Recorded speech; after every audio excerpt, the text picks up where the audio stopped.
The government measured microgreens in 2012. What they discovered should have changed everything. A trash can, a paper towel, a $3 packet of seeds.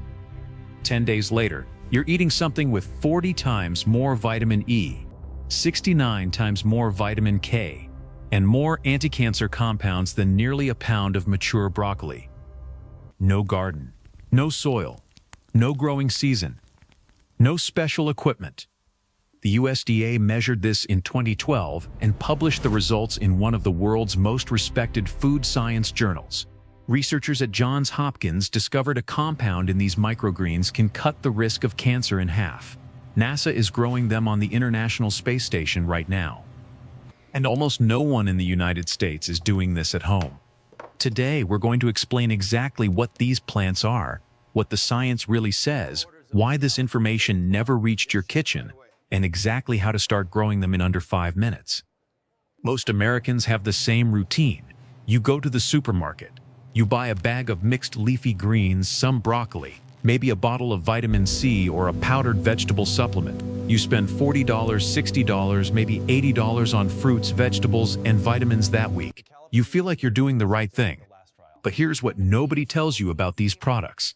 The average fruit or vegetable in an American supermarket traveled 2,400 kilometers to get there. It was harvested days or weeks before you bought it. And from the moment a plant is cut, it begins to lose nutrients. Vitamin C degrades within hours of harvesting. Antioxidants degrade under fluorescent light. By the time that bag of salad arrives in your refrigerator, a significant portion of what made it nutritious in the first place is already gone.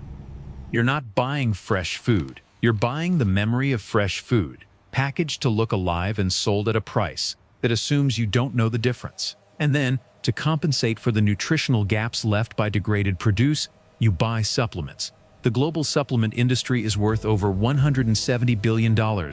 Vitamin C tablets, antioxidant capsules, greens powders with ingredient lists longer than a pharmaceutical label, each one marketed as the solution to a problem that didn't have to exist in the first place. Here's the uncomfortable math. The average American family spends around $300 a month on groceries. Add $50 to $100 in supplements on top of that. You're approaching $400 a month trying to get nutrition that a $3 packet of seeds and 10 days of patience could largely replace. And those seeds don't require land. They don't require a garden. They don't require sunlight, soil, any particular climate, or any special equipment. They grow in a tray, under a desk lamp, in any apartment, in any season, in under 2 weeks. They're called microgreens. And what's been documented about them, and why you've never heard about it, is what this video is about. In 1982, a chef in San Francisco made an error that quietly changed how we understand vegetables. Craig Hartman, working at a celebrated restaurant called the Cliff House overlooking the Pacific Ocean, had ordered baby greens for garnishing plates. What arrived instead were seedlings, tiny plants barely an inch tall, each one a miniature version of the full-grown vegetable it would have become. Most chefs would have sent them back. Hartman tasted one instead. The flavor was unlike anything he expected.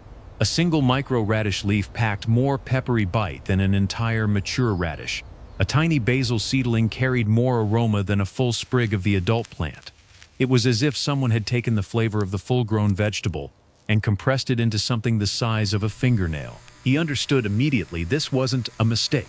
He put them on every plate leaving his kitchen that night. Diners noticed. They couldn't identify what was different, but something on those plates tasted more alive than anything they'd eaten before. Word spread through the San Francisco restaurant scene quickly. By the mid-1980s, chefs across California were requesting these mysterious little plants. Alice Waters at Ches Panis in Berkeley, the woman who essentially invented the farm-to-table movement in America, began experimenting with them. Nobody had a proper name yet. They just called them microgreens. Commercial production started in Southern California in the mid-1990s. Restaurants charged $25 to $50 a pound for them. Diners paid premium prices without understanding why these tiny plants tasted so dramatically different from their full-grown counterparts.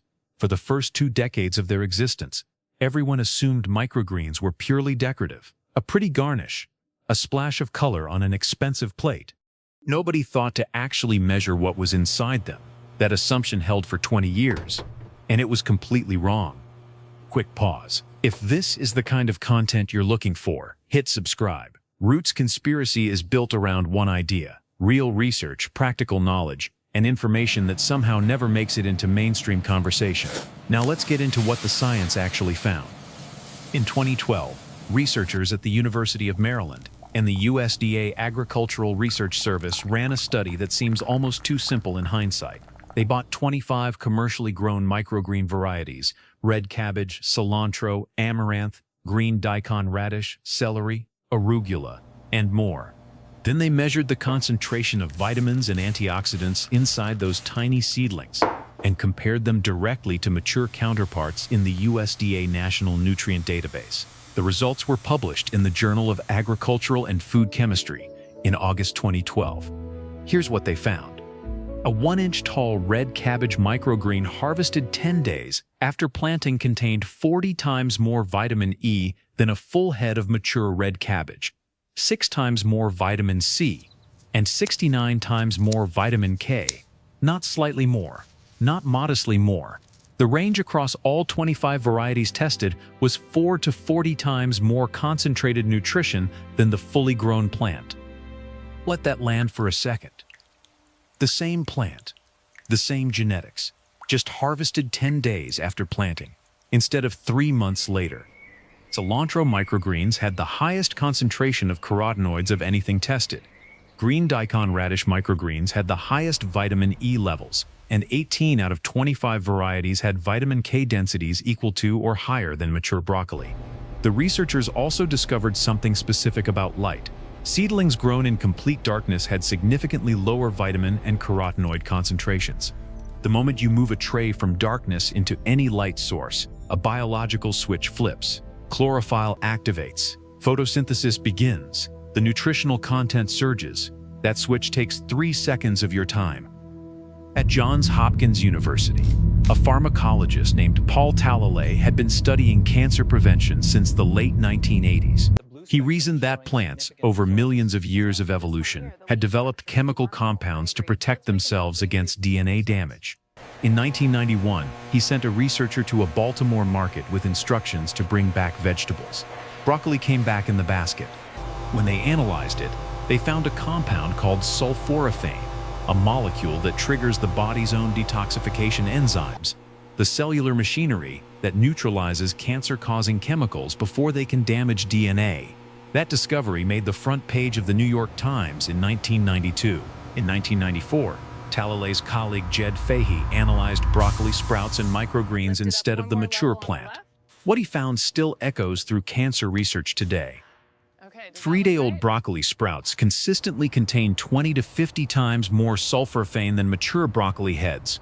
20 to 50 times. In a seedling you can grow on your kitchen counter in a week for a few cents. Fahey fed extracts of these sprouts to rats exposed to a known carcinogen. The rats that received sprout extracts developed fewer tumors. The tumors they did develop were smaller and took longer to appear. Later clinical trials showed that sulforaphane from broccoli sprouts boosted the body's excretion of benzene, a known carcinogen from tobacco smoke, by up to 61%. The research expanded into autism, cardiovascular disease, diabetes, liver disease, and protection against air pollution. A single serving of broccoli microgreens delivers more sulforaphane than eating 2 pounds of mature broccoli in a week. That finding was published in 1997, nearly 30 years ago, at one of the most prestigious medical institutions in the world. And today, walk into any American supermarket and count the people buying broccoli microgreens. You won't need both hands. A follow-up USDA study in 2016 tested red cabbage microgreens on mice fed a high-fat diet. The mice that ate microgreens showed dramatically lower cholesterol, reduced liver fat, and decreased inflammatory markers compared to mice eating mature red cabbage. Same plant, same genetics, just harvested 10 days after planting instead of 3 months. The timing of the harvest was the variable that changed everything. 3 reasons explain why none of this went mainstream. None of them require a conspiracy. First, microgreens don't look like food to most Americans. We've been conditioned since childhood to associate agriculture with scale, acres of farmland, tall stalks of corn, fields stretching to the horizon. A plant you harvest at 1 inch tall from a plastic tray under a desk lamp doesn't fit that image. It doesn't photograph well for government nutrition campaigns. It doesn't require the equipment that agricultural companies sell. It doesn't need the fertilizers, pesticides, and herbicides that represent hundreds of billions in annual industry revenue. Every dollar you spend growing microgreens at home is a dollar that doesn't enter that supply chain. Second, the economics are completely backwards for corporations. A single tray of microgreens costs about $2 in seeds and produces greens with more concentrated vitamins than a $20 bag of mixed salad. You cannot patent a radish seed. You cannot build a subscription model around a paper towel and tap water. You cannot construct a billion-dollar logistics network to deliver something that grows faster than an Amazon package arrives and is best eaten the day you cut it. The simplicity is the threat. Third, fresh microgreens don't survive industrial food logistics. They last 5 to 10 days refrigerated.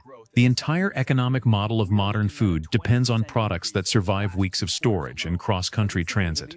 A food that's best eaten the day you harvest it naturally favors the home grower over the corporation. The system doesn't need to actively work against microgreens. It just ignores what it can't profit from. And consumers never learn what they were never taught. The USDA published their findings in 2012. It made a brief appearance on NPR and the Huffington Post. Then it essentially vanished. No major food company reformulated products. No government nutrition program recommended microgreens. The most significant nutritional discovery of the decade landed with a whisper. Let's be direct about what happens economically when you start growing microgreens at home. You stop buying vitamin C supplements. You stop buying antioxidant capsules. You stop buying greens powders. You stop buying overpriced produce losing nutrients in a refrigerated truck. That's revenue leaving multiple industries simultaneously, multiplied by every person who learns this, multiplied by every household.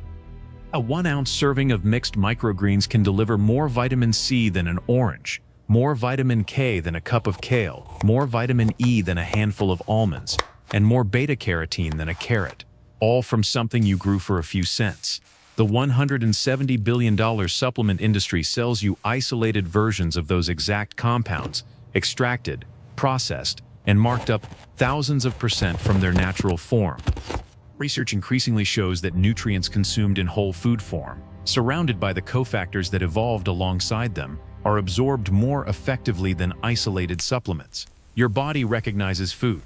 It doesn't always recognize pills. A handful of microgreens isn't just cheaper than a bottle of vitamins. Based on current research, it may actually work better. No corporation benefits when you replace their product with a tray on your windowsill. The doctor who recommends microgreens generates no revenue for any lab. The nutritionist who teaches home growing sells no product. The knowledge wasn't suppressed dramatically. It was just made economically invisible to every person who could have spread it. That's a quieter and more effective outcome than any active suppression campaign could achieve. On May 7, 2014, NASA installed a small plant growth chamber called Veggie on the International Space Station. The mission was straightforward: figure out how to grow fresh food in space. On a mission to Mars lasting years, the vitamins in prepackaged food degrade. Freeze-dried meals can't deliver what a human body needs long-term. In 2015, astronauts harvested and ate red romaine lettuce grown entirely in orbit, the first fresh food ever consumed in space that hadn't been brought from Earth. Since then, the crew has grown Chinese cabbage, Mizuna mustard, pak choi, radishes, and wasabi mustard, harvested specifically as a microgreen after just 10 days. NASA's own project scientist stated it plainly. Microgreens have between 4 and 10 times the nutritional density of a mature plant. For space travel, where every gram of payload matters, microgreens deliver more nutrition per unit of space and time than any other food source tested. The LED grow light technology that makes indoor microgreen farming possible was originally developed by NASA. Research funded at the University of Wisconsin in 1990, continued at Kennedy Space Center through the 2000s, produced the LED grow lights now available at your local hardware store for $12. The technology was built to keep astronauts alive on a journey to Mars. Nobody told you to use it for growing food because nobody profits when you do. Here's the full timeline on record. 1982. A kitchen mistake in San Francisco reveals that seedlings carry more concentrated nutrition than mature plants. 1997.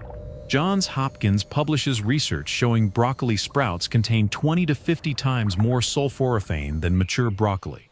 One news cycle. Then nothing. 2012.